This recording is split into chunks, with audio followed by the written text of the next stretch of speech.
एकोनाइट सबसे इम्पोर्टेंट जो जिसके लिए हम लोग यहाँ पे इकट्ठा हुए हैं। एकोनाइट के पेशेंट को हम कैसे देख के समझ सकते हैं कि ये एकोनाइट ही है? इसके लिए एक डॉक्टर साहब थे, बहुत अच्छे डॉक्टर थे होम्योपैथ के। उन्होंने एक बार मुझसे बात हो रही थी तो बोला, उन्होंने बताया कि ये बताइए, हमसे क्वेश्चन एक राइज किए थे, ये बताइए कि कौन सी ऐसी होम्योपैथी में मेडिसिन है जिसके पेशेंट जनरली जल्दी क्लिनिक में नहीं मिलते। मैंने बहुत ऑप्शन दिया कि ये हो सकता है, ये हो सकता है। उन्होंने बोला बिल्कुल नहीं, एकोनाइट। अब आप लोग सोचेंगे ऐसा क्यों? मैंने भी उनसे यही पूछा कि ऐसा कैसे सर? तो उन्होंने बोला एकोनाइट में इतनी सडन एंड वायलेंसी होती है कि जब तक क्लिनिक में आता तब तक सिम्टम्स चेंज कर जाते हैं। मीन्स एकोनाइट के फर्स्ट स्टेज में बहुत ज़्यादा सीवियर सडन एंड वायलेंस होता है। कोई भी प्रॉब्लम आएगी सडन और वायलेंसी के साथ आएगी।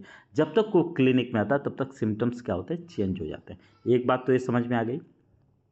अब यहाँ पे हम लोग समझते हैं, अगर इन्फ्लामेशन के फर्स्ट कंडीशन के, बोरिक क्या बोलते हैं, इन्फ्लामेशन है, तो इन्फ्लामेशन की फर्स्ट जो कंडीशन होती है उसमें कौन सी मेडिसिन दी जाती है? एकोनाइट। ऐसा इन्होंने लिखा भी है, मैंने पढ़ा था कुछ दिन पहले। अगर हम लोग देखें तो क्या लाइन क्या थी, इन्फ्लामेशन, एग्जैक्ट लाइन मुझे अभी याद नहीं आ रही है, बट ये मुझे पता है कि इन्फ्लामेशन की फर्स्ट बिल्कुल स्टार्टिंग इन्फ्लामेशन है तो फिर हम क्या करेंगे? एकोनाइट देंगे। अब समझेंगे इन्फ्लामेशन क्या है। एक नेचुरल रिस्पांस होता है बॉडी का किसी एंटीजन, जैसे हमारी बॉडी में कोई एंटीजन इंटर किया या कोई इंजरी हो गई, उसके अगेंस्ट में हमारी बॉडी जो नेचुरल रिस्पांस करती है, दैट इज इन्फ्लामेशन। अब इन्फ्लामेशन के 5 क्लासिकल साइंस भी होते हैं। क्या क्या क्लासिकल? सबसे पहले पेन होगा, हॉट होगा, वहाँ पे हार्ट दर्द होगा, हॉटनेस हो जाएगी, रेडनेस हो जाएगा, स्वेलिंग हो जाएगी। 4 हो गया, पेन होगा, हॉट होगा, रेडनेस होगा, स्वेलिंग होगा और लॉस ऑफ फंक्शन होगा। मैं ऐसा क्यों बताया? इसलिए इसको एक्सप्लेन किया। यदि हमें बोरिक को समझना है तो हमारा एलाइड स्ट्रांग होना चाहिए। एलाइड हमको पता होना चाहिए कि हाँ, फर्स्ट रेमेडी इन इन्फ्लामेशन लिखा हुआ है। फर्स्ट रेमेडी इन इन्फ्लामेशन या इन्फ्लामेटरी फीवर की जो पहली मेडिसिन है एकोनाइट। आप लोग बोरिक यदि पढ़ेंगे तो वहाँ देख सकते हैं। ठीक है, एक लाइन हो गई। फिर यदि हमको एकोनाइट को समझना है तो हम ऐसे समझ सकते हैं, सडन एंड वायलेंस सबसे इंपॉर्टेंट जो सिम्टम है, सडन और वायलेंस। कोई भी लक्षण आएगा एकाएक आएगा और बहुत वायलेंसी के साथ आएगा। इसलिए हमें अपने घर में एकोनाइट जरूर रखना चाहिए। किसी भी तरह की कंडीशन हो, यदि सडन एकाएक हुआ, वायलेंसी हुई, बहुत तेजी के साथ हुआ, तो एकोनाइट आंख बंद करके दे देना है, पहली चीज। दूसरी बात करेंगे इस मेडिसिन के बारे में, तो इमोशनल एंड मेंटल टेंशन बहुत इंपॉर्टेंट है। टेंशन, अब इसका जो इमोशनल और मेंटल टेंशन जो होगा वो बॉडी पे भी रिफ्लेक्ट करेगा। कैसे रिफ्लेक्ट करेगा इसको समझते हैं। हमने एक लाइन ले लिया, सडन एंड वायलेंस नोट कर सकते हैं, बहुत सीवियर वायलेंसी के साथ डिजीज, कोई भी, जैसे फीवर हुआ एकाएक, पेशेंट को आराम से बैठा हुआ सडन फीवर हो गया, एकाएक बैठा हुआ एकाएक फर्स्ट टाइम उसको झटका टाइप का मीन्स कन्वल्जन आ गया, ऐसे केस में एकोनाइट हम इजीली सोच सकते हैं। अब क्या करेंगे? एक सिम्टम हो गया सडन एंड वायलेंस। दूसरा जो सिम्टम हुआ, मैंने क्या बोला, first remedy for inflammation. Inflammation की पहली अगर मेडिसिन की बात करेंगे तो कौन सी है? एकोनाइट। कहाँ लिखा हुआ है? बोरिक में। मैं इसको 2 बुक से पढ़ा रहा हूँ, ये भी बता दूँ आपको। 2 बुक कौन कौन सी है? एक बुक मैं क्लार्क को रिकमेंड किया हूँ, दूसरा बोरिक। इन्हीं दोनों से मैं इसको पढ़ाने की कोशिश कर रहा हूँ। एलेंस भूल गया, एलेंस भी कुछ हद तक मैं इसको देखा हूँ। अब क्या देखते हैं इसमें? तीसरा हमें क्या मिलेगा? Emotional and mental tension. तो टेंशन जो वर्ड है, इमोशनल और मेंटल टेंशन तो मिलेगा। अब ये बॉडी पे रिफ्लेक्ट कैसे होगा इसे हमें समझना होगा। तो जब जो टेंशन बॉडी पे रिफ्लेक्ट कर रहा है वो किस में आ जाएगा, सिस्टमैटिक वेसल्स में। तो क्या मिलेगा हमें, सिस्टमैटिक वेसल्स या सर्कुलेशन टेंशन मिलेगा। इसको समझाएंगे बहुत अच्छे से। फिर क्या मिलेगा, एक तो सर्कुलेशन में मिल गया, फिर कहाँ मिलेगा, मस्कुलर टेंशन मिलेगा, मीन्स मसल्स में टेंशन मिलेगा। फिर कहाँ मिलेगा, इनवॉलेंट्री मसल्स में भी टेंशन मिलेगा। जैसे स्पॉज मीन हॉट, हॉट में क्या होगा, स्पॉज मिलेगा, मीन्स लगेगा स्पॉज हो गया, मीन्स इसको एग्जैक्ट हिंदी अगर देखा जाए स्पॉज की मतलब कुछ ऐसा लगेगा कि कस के दबा दिया है, इस टाइप का स्पॉज। तो एक और मेडिसिन है जिसमें हॉट में लगता है चेस्ट को पूरा कस दिया गया, किस में है, कैक्टस जी, बहुत इफेक्टिव वर्क करती है। मस्कुलर टेंशन हो गया। मस्कुलर टेंशन हम कैसे देखेंगे, ऐसा फील होगा पेशेंट को उसके बॉडी के पार्ट या फिर उसके लिम्ब्स को टाइटली बैंडेज किया गया, बांध दिया गया, इस टाइप की फीलिंग आएगी। ये हो गया मस्कुलर टेंशन में, मीन्स उसका जो मेंटल रिफ्लेक्शन बॉडी पे इस तरह आ रहा है टेंशन। ये आप लोगों ने समझ लिया होगा। आगे बढ़ते हैं। अब देखेंगे इसमें फियर ऑफ डेथ भी होगा, फियर की बात करेंगे। अब फियर ऑफ डेथ तो मैक्सिमम लोगों को पता है कि फियर ऑफ डेथ एकोनाइट में है, predict the day and time of death. Patient time और डेट भी प्रेडिक्ट कर देता है। बट इंपॉर्टेंट क्या है, एक आप रूब्रिक्स देखेंगे, क्लेयरेंस मीन्स पूर्वाभाव में पहले से ही वो जान जाएगा कि ये होने वाला है। तो कहाँ से क्लेयरेंस कहाँ आ गया, उसके टाइम ऑफ डेथ प्रेडिक्ट कर रहा है यहाँ पे, मीन्स फियर ऑफ डेथ, और साथ में वो प्रेडिक्ट भी कर रहा है, टाइम को भी प्रेडिक्ट कर रहा है, उसको पूर्वानुभास हो जा रहा है, इस टाइप का फियर ऑफ डेथ हो गया। अब यहीं पे फियर ऑफ फ्यूचर भी होगा, मीन्स भविष्य की भी चिंता होगी। क्राउड से डर लगेगा, फियर ऑफ क्राउड होगा।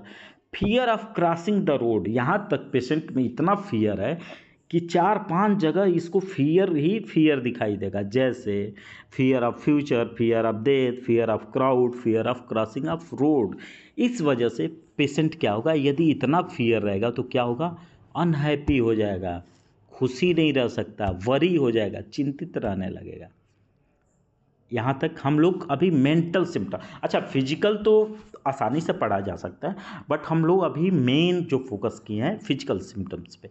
क्या क्या फिजिकली सिम्टम्स, जनरल सिम्टम, वो पेशेंट को एज ए होल कौन से ऐसे सिम्टम्स है जो पेशेंट को एज ए होल इफेक्ट करते हैं, ये हो गए। फिर हम लोग देखते हैं रेस्टलेसनेस, पेशेंट में बहुत ज़्यादा रेस्टलेसनेस होगा। रेस्टलेसनेस का मतलब क्या हो गया, बहुत ज़्यादा बेचैनी होगा। अब यहीं पे बात करेंगे ट्रायोज ऑफ रेस्टलेसनेस में कौन सी मेडिसिन है, मीन्स रेस्टलेसनेस की होम्योपैथी में टॉप 3 मेडिसिन कौन सी है। फर्स्ट मेडिसिन आ जाएगी एकोनाइट, फिर आर्सेनिक, फिर रस्टक्स। इसको आप लोग नोट डाउन कर सकते हैं, बहुत इंपॉर्टेंट है। फिर वहीं पे फिर एक और देखेंगे ट्रायोड ऑफ पेन, इसका पेन अनबियरेबल पेन होता है, अनबियरेबल, अनक्वांचेबल, ये 2-3 टर्म्स जो हैं वो आपको एकोनाइट में इजीली मिलेंगे। अब ट्रायोड ऑफ पेन में कौन सी मेडिसिन है, एकोनाइट। अनबियरेबल पेन मीन्स इतना पेन होगा, पेशेंट कहेगा सर बर्दाश्त नहीं हो रहा है, इतना सीवियर पेन हो रहा है, तो आप सोच सकते हैं एकोनाइट दूसरी मेडिसिन जो है। अच्छा एक चीज़ और बता दूं, एकोनाइट ने, इसका पूरा नाम है एकोनाइट ने प्लस मांगसूद रैनन-कुलेसी फैमिली का, मुझे याद है, एक बार आप लोग कंफर्म भी कर लेंगे, रैनन-कुलेसी फैमिली से बिलोंग करता है, प्रूवर डॉक्टर हैनीमैन है, ठीक है। एकोनाइट ने प्लस रैनन-कुलेसी फैमिली कंफर्म करिएगा।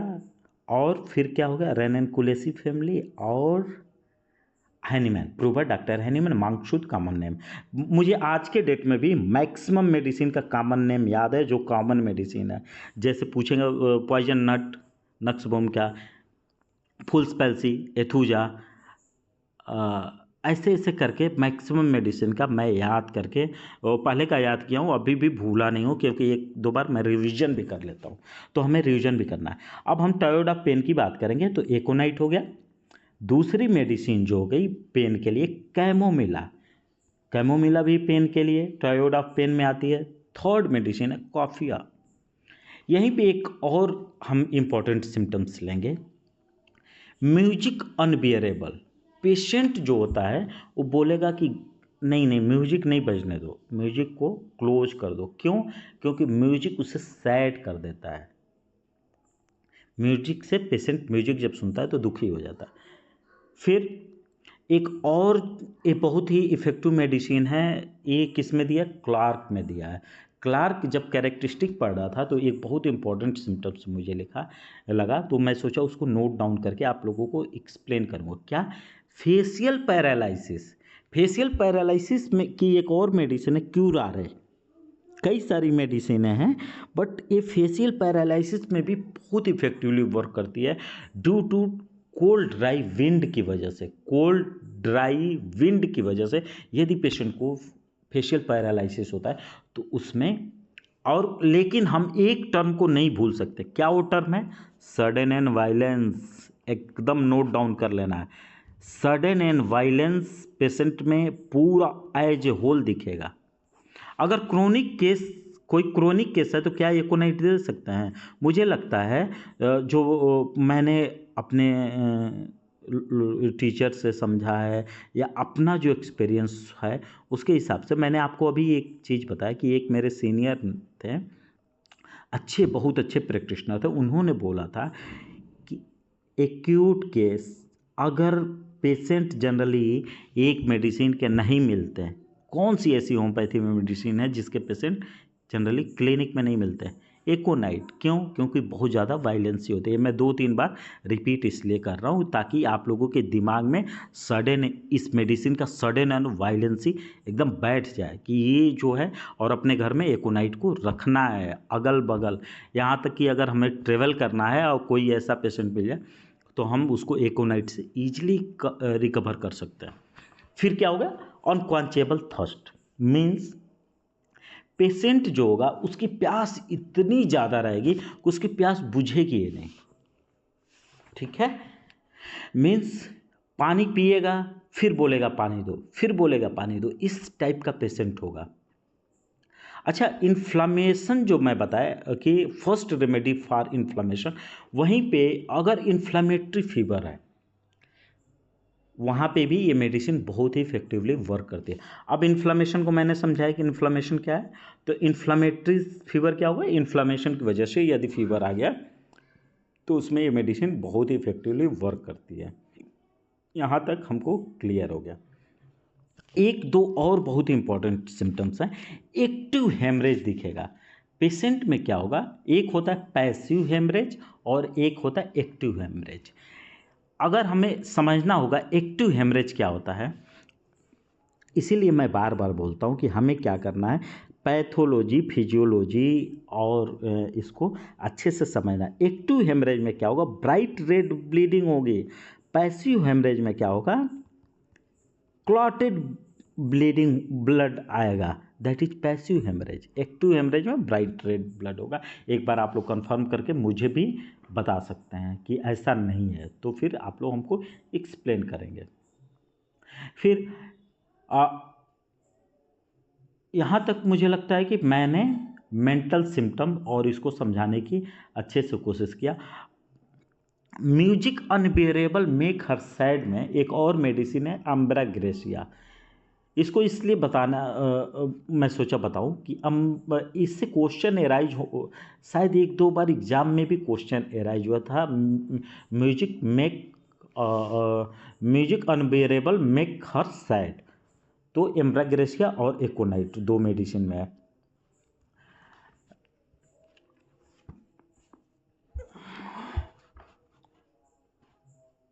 इसकी स्किन जो होगी ये भी इम्पॉर्टेंट है। इसकी जो स्किन होगी वो क्या होगी? ड्राई होगी और हार्ड होगी और सेंसिटिव टू टच। जो पेशेंट होगा एक्सेसिव सेंसिटिव टू टच होगा। बट क्लिनिकल हम लोग अभी यदि क्लिनिकल देखें तो इस टाइप के सिम्टम्स बहुत रेयरली मिलते हैं। एक सेंसिटिव टू टच की बात करेंगे तो एक मेडिसिन सबसे ज़्यादा इम्पॉर्टेंट मेडिसिन कौन सी है? हिपरसल्फ। पेशेंट बहुत ज़्यादा उसमें सेंसिटिव होता है टच से। फिर मुझे लगता है कि मैक्सिमम मैंने सिम्टम्स एकोनाइट का बताने की कोशिश किया। एक पॉइंट जो छूटा था उसको भी कर लेते हैं। एंजाइटी पेशेंट में, इसके साथ साथ पेशेंट में एंजाइटी भी देखेंगे, पेशेंट एंग्जियस होगा। मुझे लगता है कि एकोनाइट को मैं अच्छे से कोशिश किया हूँ समझाने की, और यदि पसंद आ गया तो ठीक है, अदरवाइज थैंक यू।